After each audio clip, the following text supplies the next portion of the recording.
room of one's own chapter city.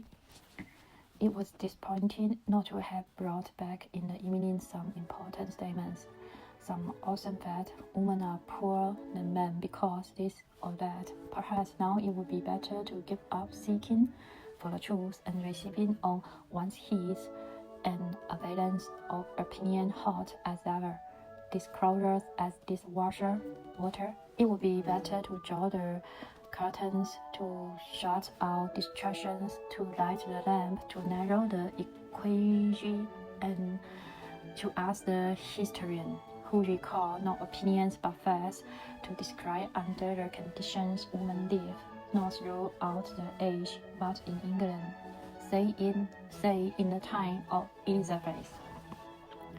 For it is a perennial partial why no woman wrote a word of the extraordinary literature when every element, it seemed, was capable of song or sonnet. What were the conditions in which women live? I asked it myself. For fiction, imaginative work that is not dropped like a petal upon the ground, as science may be. Fiction is like the spider's web, attract every so lightly perhaps, but still attracted to life at all four corners. Often the attachment is scarcely perceptible. Shakespeare's plays, for instance, seem to hang there complete by themselves, but when the web is poor escaped, hooked up at the edge, torn in the middle, one remembers that those webs are not spun in mid-air by incorporeal creatures, but are the work of sentient human beings and are attached to grossly material things like healthy and money and the house we live in. I went therefore to the shelf where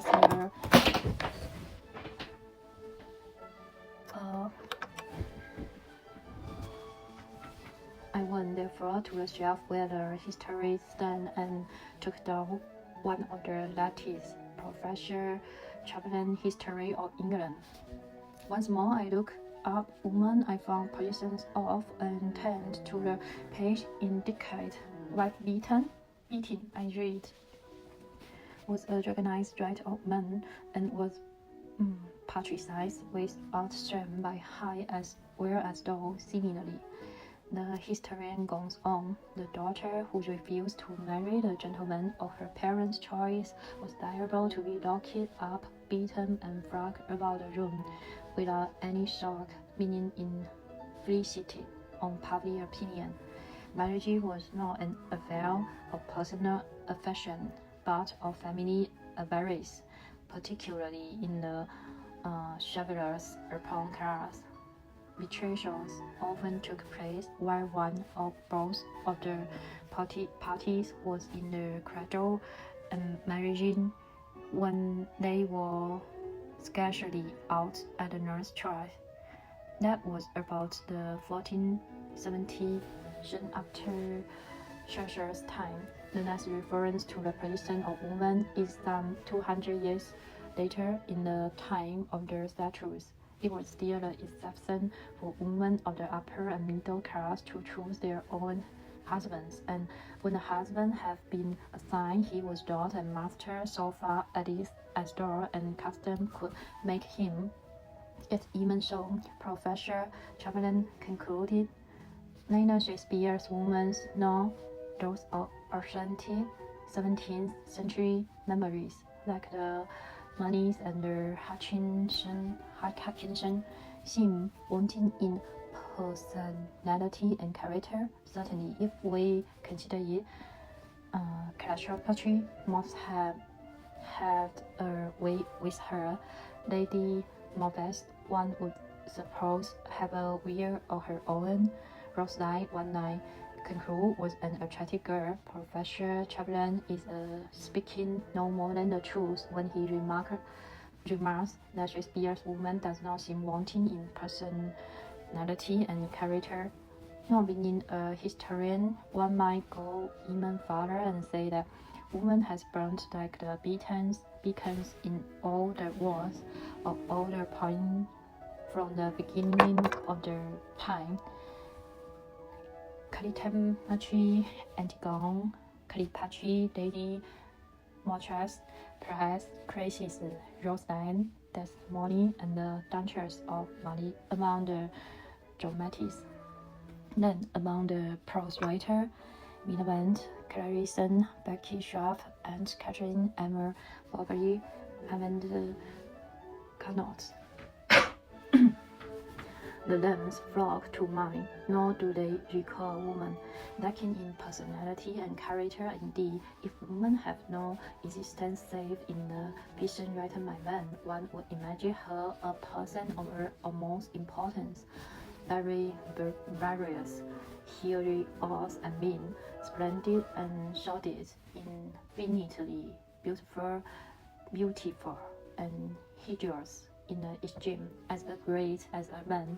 Some may think even greater, but it is a fashion. In fact, as Professor Chamberlain points out, she was locked up, beaten, and flogged around the room. A very queer composite meaning shots emerges. Imaginary. She is of the highest importance. Practically, she is completely insignificant. She persuades poetry from cover to cover. She is all but absent from history. She dominates the lives of kings or conquer the infiction. In fact, she was the slave of any boy whose parents forced a ring upon her finger. So, some of the most inspired words, some of the most proud shots in literature fall from her lips. In real life, he could hardly read, could scarcely spell, was the property of her husband. It was certainly an odd monster that one made up by reading the historians first and the poems afterwards. A warm finger like an eagle, the spirit of life and beauty in a kitchen chomping up sun.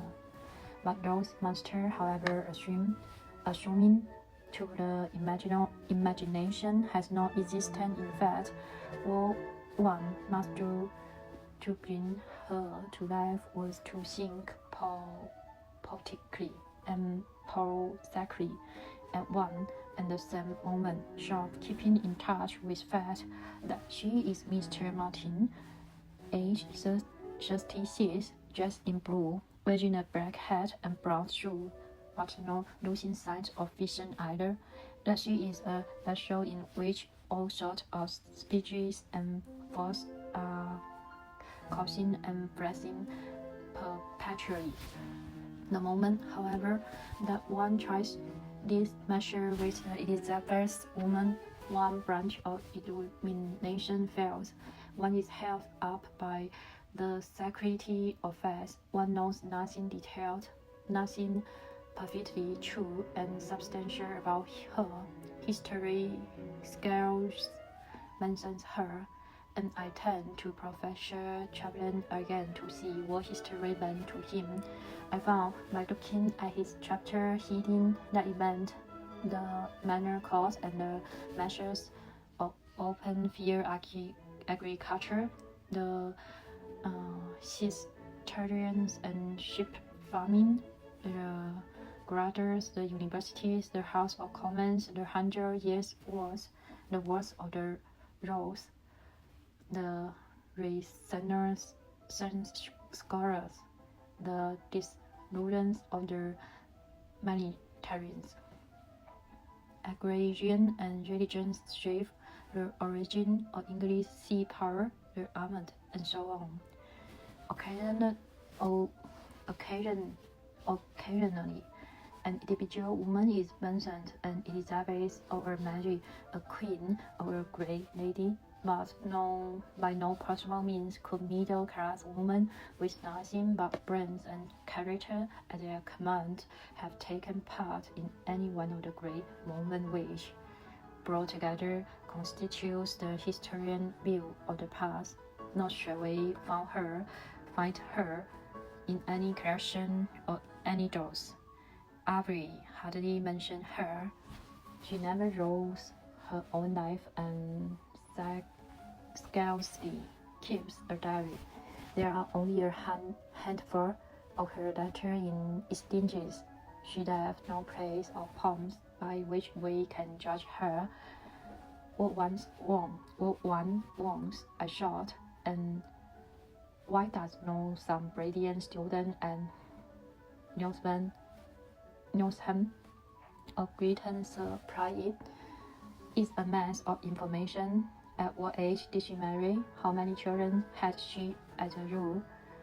What was her house like? Had she a room to herself?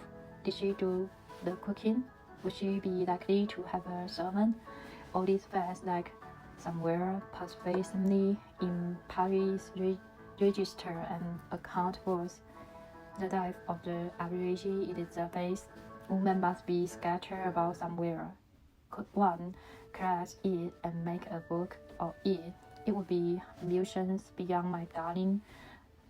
My darling, I thought, looking about the shelf for books that were not there, to suggest the students of those famous colleges that they would rewrite history, though I own that it often seems a little queer as it is unreal, love-shifted.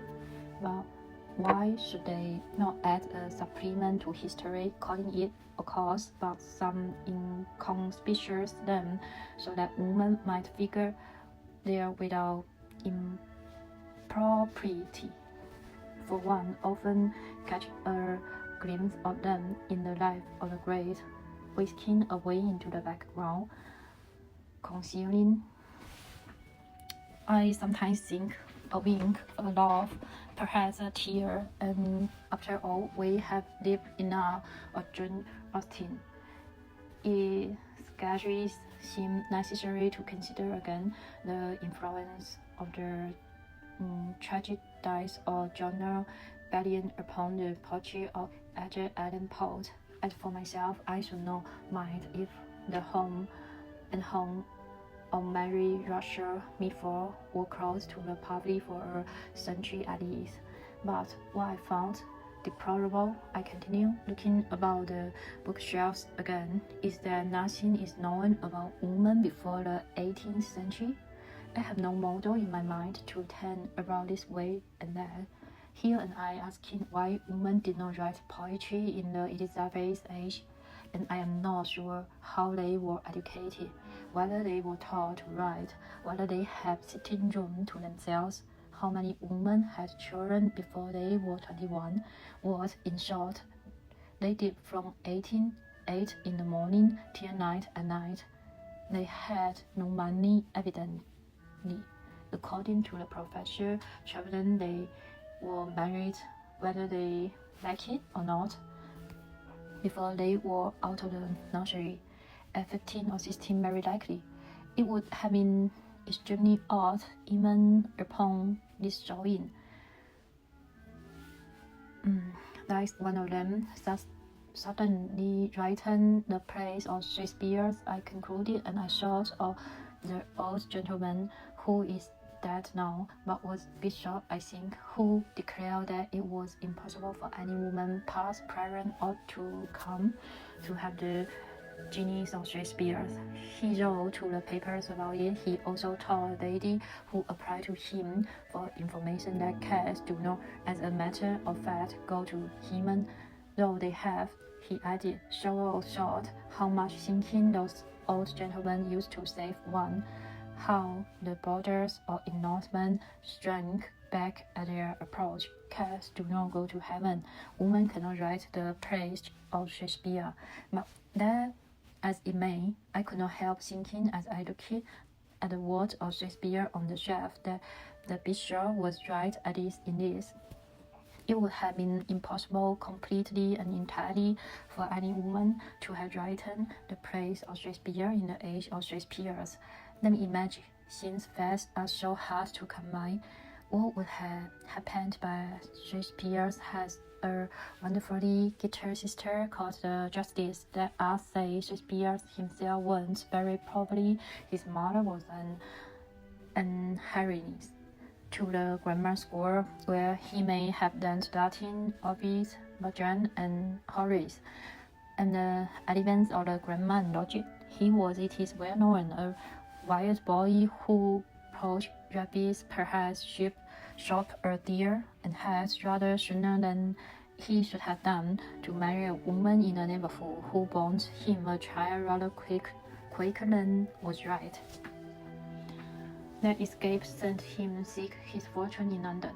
He had, it seemed, a taste for the theatre. He began to holding horse at the stage door. Very soon, he got work in the theatre, became a successful actor, and lived at the hub of the universe, meeting everybody, knowing everybody, practicing his art on the boards, exercising his wits in the streets, and even getting access to the place of the queen.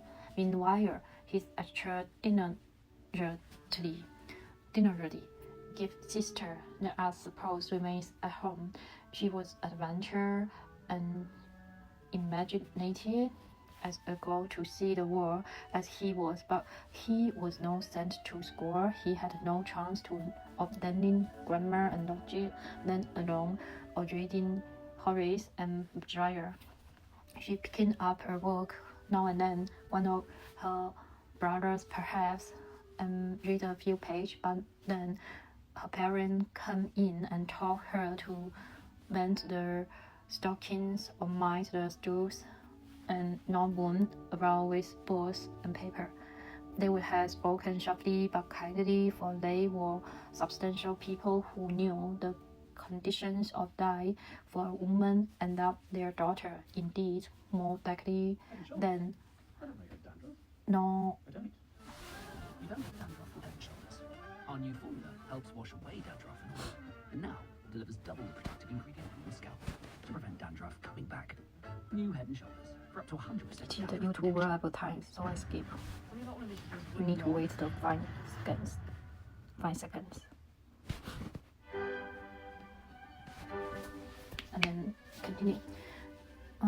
Indeed, more likely than she was the apple of her father's eyes. Perhaps she scribed some page up in an apple loaf on the side, but was carefully to hide them or set fire to them. Soon, however, before she was out of her teens, she was to be betrayed to the son of a neighboring wood stepper. She cried out that marriage was hateful to her, and for that she was severely beaten by her father. When he ceased to scold her, he begged her instead not to hurt him, not to shame him in this matter of his marriage, of her marriage. He would give her a chain of beads or a fine petticoats, he said, and there were tears in his eyes. How could she disobey him? How could she break his heart? The force of her own gift alone drove her to it. She made up a small parcel of her belongings, let herself down by a rope one summer's night, and took the road to London. She was not 17. The bells that shone in the hedge was no more musical than she was. She had the quickest fancy gift, like her brothers, for the town of words.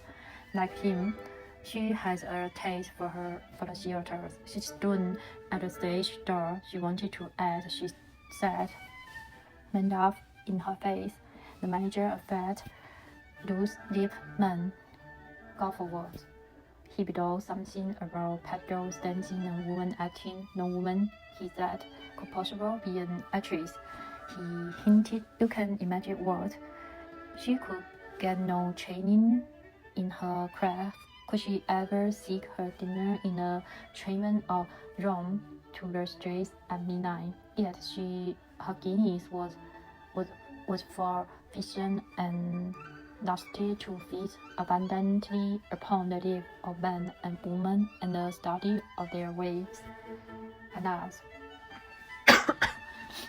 For she was very young, oddly like the Shakespeare, the poet in her face, with the same grey eyes and rounded brows. At last, Nick Grace, the actor manager, took pity on her. She found herself with child by the gentleman and show, who should measure the heat and balance of the poet's heart when caught and tangled in a woman's body, killed himself one winter's night and lies bodies at some crossroads where the omnibus now stopped outside the Elephant and Castle. There, more or less, is how the story would run. I think if a woman in Shakespeare's day had had Shakespeare's genius. But for my part, I agree with the deceased bishop. If such he was, it is unthinkable that any woman in Shakespeare's day should have had Shakespeare's genius. For genius like the Shakespeare's is not born around delivering uneducated, servile people. It was not born in England around the Session and the Britain. It is not born today around the working class. How, then, could it have been born among women whose work began, according to the Professor Chamberlain, a month before they were out of the nursery, who were forced to it by their parents and held to it by all the power of law and custom? Yet genius or short must have existed among women as it must have existed amongst the working class. Now and again, an Emily Bronte and a Robert Burns breaks out and parents its parents, but certainly it never got itself onto paper. When, however, one reads of a witch being drunk, of a woman possessed by the veil, of a wise woman selling her, or even of a very remarkable man who has a mother, then I think we are on the track of a lost novelist, a surprise poem of some smooth and inglorious Jane Austen, some Emily Bronte who dashed her brains out on the moon and mopped and more about the highest grace with the tortures that her gift had put her to. Indeed, I would venture to guess that Anne, who wrote so many poems without singing them, was often a woman. It was a woman at worst, Fitzgerald, I think, suggested, who made the balloons and the folk songs, crowning them to their children, beginning her spinning with them all the length of the winter's night. This may be true, or it may be false, who can say? But were it true in it, so it seemed to me, reviewing the story of Shakespeare's sister as I have made it, is that any woman born with a great gift in the 16th century would certainly have gone crazy, shoved herself or even her day in some loneliness cottage outside the village, half-witcher fears and mocked at, for it needs little skill in the psychology to be true, to be sure that a highly gifted girl who had tried to use her gift for poetry would have been so wretched and hindered by other people, so tottering and poor asunder by her own contrary instincts, then that she must have lost her health and sanity to a certainty. No girl could have walked to London and stood at the stage door and forced her way into the presence of actor managers without doing herself in a violence of suffering and anguish which might have been irrational for chastity, maybe a fetish immensity by a certain societies for unknown reason, but were none of this inevitable. Chastity has then, it has even now, a religion's importance in a woman's life and has not wrapped itself round with numbers and instinct to the cut it free and bring it to the light of day demand courage of the realities. To have lived a free life in London in the 16th century would have meant for a woman who was poet and playwright a numerous street and element ways which might well have killed her. Had she survived, whether she had written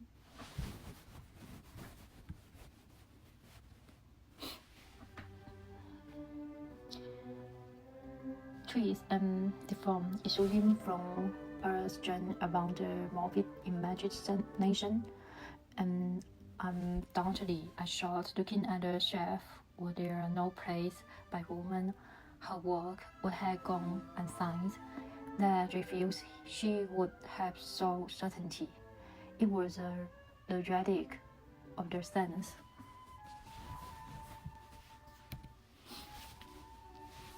of charity that dictated annoying money to women even so late as the 19th century.